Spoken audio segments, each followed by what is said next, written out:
입니다. 아멘. 시 52편은 사무엘상 21장과 22장에 기록된 그 사울의 피해 도망다니는 다윗을 도와줬다는 그 도액의 밀고로 인해서 노베 제사장들과 주민들이 학살당하는 사건을 이야기하고 있습니다. 다윗은 도액으로 인해서 노베에 거하는 제사장들과 또한 성읍의 사람들이 학살당했다는 소식을 듣고 자책하며 애통해합니다. 또 뿐만 아니라 이 죄 없는 제사장들과 성읍 사람들을 죽음으로 몰고 간 이 도액에 대한 그 분노의 마음도 이 시에 잘 담겨져 있습니다. 1절을 보면 포악한 자의 악한 계획과 하나님의 인자하심을 대조함으로 이 시가 시작됩니다. 포악한 자여 내가 어찌하여 악한 계획을 스스로 자랑하는가. 하나님의 인자하심은 항상 있도다. 포악한 자라고 번역된 이 원어는 하깁보르라는 단어입니다. 이 하깁보르라는 단어는 원래 영웅을 의미합니다. 여기서 포악한 자는 자연스럽게 에돔 사람 도액을 의미하죠. 다윗이 도액을 영웅이라고 말한 건 그의 행위가 악을 행하는 데 있어서 마치 영웅과 같았기 때문입니다. 악을 행하면 하나님의 심판이 있다는 걸 알았지만 악을 두려워하지 않고 악을 행하는 담대한 모습을 보였습니다. 그래서 2절에서 내 혀가 심한 악을 꾀하여 날카로운 삭도같이 간사를 행하노다 라고 비판을 합니다. 날카로운 삭도는 수염을 깎거나 혹은 털을 깎는 칼로서 아주 날카로운 그 면도칼 혹은 예리한 칼을 의미합니다. 도액의 말로 인해서 생긴 이 치명적인 결과를 바로 날카로운 삭도같이 간사를 행한도다 라고 표현을 하고 있죠. 다윗이 아히멜렉에게 자신이 사울에게 쫓기고 있음을 숨기고 사울의 명으로 그에게 왔다고 거짓을 말했습니다. 그리고 음식과 무기를 줄 걸 요구합니다. 왕의 명령으로 찾아왔다라고 하니까 당연히 그 요구를 들어줄 수밖에 없었습니다. 만일 도액이 이 앞에서부터 끝까지 모든 사실을 있는 그대로 사울에게 이야기했다면 노베 제사장들은 학살을 당하지 않았을 겁니다. 그러나 도액은 있는 그대로 말하지 않고 다윗이 해야 될 일을 주님께 여쭈었다는 그 말과 다윗을 도왔다는 이야기만 했던 겁니다. 당시 다윗은 사울에게 있어서 반역자로 규정이 되었습니다. 도액은 자신의 탐욕을 채우고자 다윗을 도와준 이 아히멜렉을 반역자라고 밀고를 했던 겁니다. 사울의 마음에 들어서 포상금도 받고 출세도 하고자 했던 이 도액의 간악함으로 많은 사람이 죽게 된 결과를 맞이합니다. 도에게 이 간사한 혀가 무고한 생명을 죽음으로 몰아넣은 무서운 칼이 되고 말았던 거죠. 다윗은 3절에서 악인의 정체성에 대해서 이렇게 이야기합니다. 내가 선보다 악을 사랑하며 의를 말함보다 거짓을 사랑하는도다. 악인은 선을 조금 사랑하고 악을 많이 사랑하는 사람이 아닙니다. 악인의 내면에는 선을 찾아볼 수 없다는 걸 말하고 있습니다. 악한 것만 생각하고 악한 것을 계획해서 그것을 있는 그대로 옮길 뿐입니다. 이들의 마음에는 선이 없고 악만 있어서 샘이 물을 흐르는 것처럼 악을 자연스럽게 내보내는 사람들을 바로 악인이라 표현하고 있습니다. 사람들은 대부분 두려운 마음을 가지고 악을 행합니다. 왜냐하면 이 마음 가운데 양심의 제지를 받기 때문입니다. 그러나 악인들은 양심이 아주 딱딱한 돌덩이처럼 굳어 있어서 제 기능을 하지 못한다는 거죠. 그렇다면 이 악인들의 결말은 어떻게 될까요? 5절 말씀을 보면 하나님이 영원히 너를 멸하시며 너를 붙잡아 내 장막에서 뽑아내며 살아있는 땅에서 내 뿌리를 빼시리로다. 하나님은 혀로 악을 일삼아 다른 사람을 망하게 하는 이 악한 자를 영원히 멸해서 다시는 회복할 수 없게 만드신다라고 지금 이야기합니다. 도액의 말로 인해서 아히멜렉뿐만 아니라 그 노베에 살던 제사장들 또 그에 속한 모든 가족들도 몰살을 당하게 되었습니다. 이들이 죽음으로써 더 이상 성막에서 제사장으로서 하나님을 섬기지 못하게 만듭니다. 다윗은 도액의 이러한 악행을 기억하면서 도액이 행한 모든 행위대로 하나님이 동일하게 갚아주실 걸 믿고 지금 노래를 하고 있는 겁니다. 악인들의 악행을 통해서 일시적으로 번영할 수는 있습니다. 그러나 또 시편 73편의 기자의 말대로 악인들 가운데 일평생 동안 평안을 누리다가 죽는 자들도 있을 겁니다. 그러나 죽음이 인간의 최종 상태는 아니라고 성경은 분명히 얘기합니다.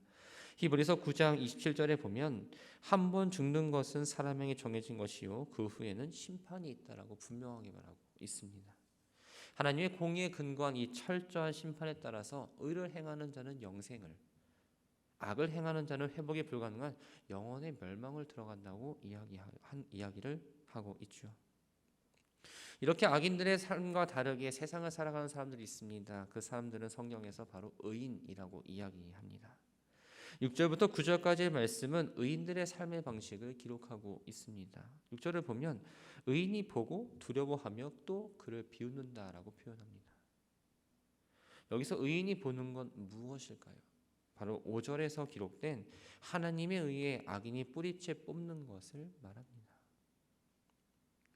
의인은 하나님이 악인의 뿌리 뽑아 버리시는 걸 보며 즐거워하지 않고 오히려 두려움으로 자신을 돌아보는 삶을 살아가는 사람들입니다.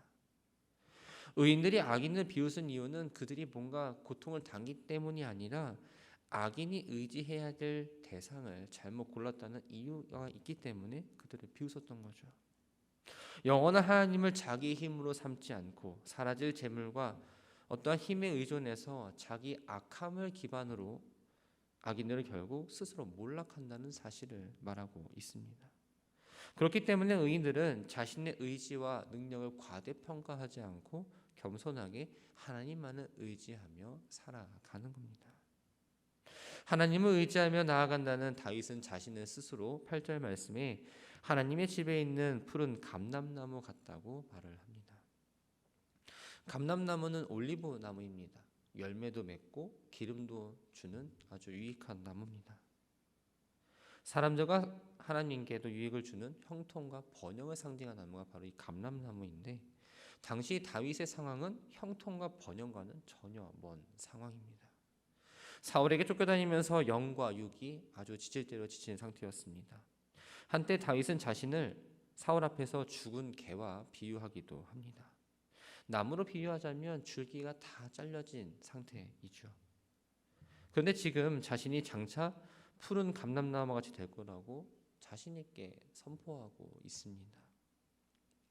지금 마치 죽은 것처럼 너무나 힘들고 앞이 보이지 않지만 하나님의 인도하심과 그 이름을 의지함으로써 형통하게 될 거라는 확신을 지금 이 시를 통해 보여주고 있는 겁니다. 그러면서 다윗은 주께서 하신 일에 대해 영원히 찬양하고 하나님을 의지하는 신앙을 들어보이겠다 하면서 이 시를 마무리합니다. 시편 53편은 하나님의 존재를 부인하는 사람들의 어떤 악행들을 고발함으로써 그들이 맞이하게 될 결말을 이야기하고 하나님을 경외하는 바른 삶의 자세가 무엇인지에 대해서 교훈하는 교훈시입니다. 이 시는 5절을 제외하고는 그 내용이 시편 14편과 동일하게 구성되어 있습니다. 굳이 좀 차이점을 찾아본다면 하나님의 이름은 14편에서는 여호와라고 이야기하지만 이 53편에서는 일반적으로 사용하는 엘로힘이라는 단어를 사용합니다. 또 시편 14편이 지휘자를 따라 부르는 노래라면 오늘 본문은 마할랏이라는 악기에 맞추어 부르는 노래라고 좀 다르게 볼 수 있습니다. 다윗은 어리석음이란 곧 하나님이 없다고 생각하는 것이라 규정을 합니다. 1절을 보면 어리석은 자는 그의 마음에 이르기를 하나님이 없다 하도다. 그들은 부패하며 가증한 악을 행하며 선을 행하는 자가 없도다라고 말을 하죠. 근데 앞에 있던 그 시편 4절을 함께 보면 악인은 그의 교만한 얼굴로 말하기를 여호와께서 이를 감찰하지 아니하신다 하며 그의 모든 사상에 하나님이 없다 하나이다라고 기록을 하고 있습니다. 이 시편 두 개를 좀 같이 보면 다윗은 하나님을 인정하지 않는 어리석은 자는 악인과 다르지 않다라고 지금 선언하고 있는 겁니다. 이 악인들은 생각하는 것, 말하는 것, 또 행동하는 것 모두 악한 일에 집중되어 있다 보니 마음이 부패한 자들인 거죠. 2절과 3절은 하나님께서 하늘에서 지혜로운 사람이 있는지 또 하나님을 찾는 사람이 있는지 찾아보려 하셨는데 하나님이 아무도 없다라고 말씀하시면서 모든 사람들이 함께 더러운 자가 되고 선을 행하는 자가 없다라고 이야기합니다. 여기서 선은 바로 하나님을 찾고 하나님을 섬기는 걸 말합니다. 하나님 기준에서 사람이 할 수 있는 최고의 선은 바로 하나님을 찾고 하나님을 섬기는 일이었습니다. 그런데 사람들 가운데 하나님을 찾는 사람이 없다라고 말하는 건 바로 하나님과 떨어져서 하나님의 은혜를 입지 못한 상태를 의미합니다. 하나님을 경외하는 지혜가 없기 때문에 하나님을 알지 못하고 또 하나님을 찾지 못한다라는 거죠. 그래서 4절을 보면 악행을 행하는 자들은 떡 먹듯이 하나님의 백성을 먹는다라고 이야기합니다. 여기 떡 먹는다라는 말은 쉽게 말하면 우리가 밥 먹는다라고 생각하시면 될 것 같아요. 죄악을 행하는 사람들이 마치 밥을 먹는 것처럼 일상생활에서 아무런 거리낌 없이 또 양심의 가책 없이 부끄러움 느끼지 못하고 그냥 죄악을 행한다라는 겁니다. 그런데 이러한 일은 계속되지 않습니다. 왜냐하면 공의로우신 하나님께서 그 의인을 핍박하는 악인들을 절대 용서하지 않으시기 때문입니다. 의인을 핍박하는 악인들의 결과는 이렇습니다. 5절을 보면 그들이 두려움 없는 곳에서 크게 두려워하였으니 너를 대항하여 친 그들의 뼈를 하나님이 흩으심이라. 하나님이 그들을 버리셨으므로 내가 그들에게 수치를 당하게 하였도다. 사람의 눈을 보기에는 전혀 두려워할 만한 상황이 아닙니다. 그런데 하나님의 역사로 인해서 악인들이 두려움을 떨 수밖에 없는 절망적인 상황에 처해진다라고 지금 이야기합니다. 고대 근동에서는 죄인의 뼈나 패전국들 병사들의 시체는 누구도 장사하지 않았습니다. 땅에 버려진 일이 비일비재했고 뜨거운 태양과 모래바람으로 자연스럽게 뼈들이 사방으로 흩어졌습니다. 시인은 이 사실을 근거로 해서 하나님을 부정하고 의인을 괴롭힌 악인들의 멸망을 또 하나님으로부터 받게 되는 영원한 수치와 멸망을 지금 이렇게 표현하고 있던 겁니다. 지금까지 시인은 암울한 현실을 이야기했습니다.